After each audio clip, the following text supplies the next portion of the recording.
Sa isang viral video, makikita ang mga residenteng nagkukumpulan sa isang bakanting lote sa Makilala, North Cotabato. Hinahanap nila kung saan nanggagaling ang iyak na kanilang naririnig. Pero nang kanilang lapitan, natuklasan nila na isa pala itong sanggol. Hala, bata! Agad daw rumisponde ang barangay at dinala ang sanggol sa kanilang rural health unit. Nakausap na rin daw ng social workers ang ina ng sanggol. Ang nasabi niya lang, parang lito talaga siya. Hindi niya na alam kung anong gagawin niya. According sa account niya, may boyfriend siya.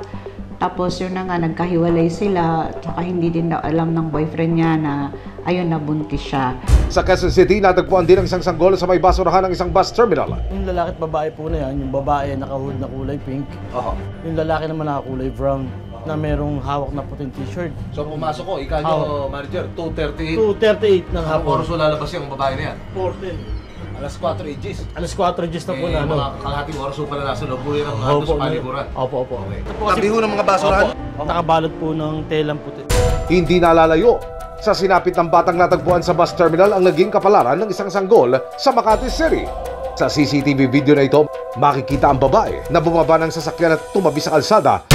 Si ate, nanganganak na pala! Ang sanggol na iniluwal sa kalsada, hindi na humihinga at wala na raw buhay. Dalawa lang po sila magjowa eh. Mga bata pa po, maliit lang po. Ayon sa Makati City PNP, patuloy nilang iniimbestiga ng insidente. Labag sa batas ang pag-abandona at pagpapabaya sa mga bata. Sa ganitong pagkakataon, sino at paano mananagot ang mga nasa likod ng nakababakalang pag-iwan sa mga anghel na iniluwal at iniwan? Abangan ang buong kwento sa Resibo ngayong linggo, 2:45 PM bago mag-FPJ sa GMA.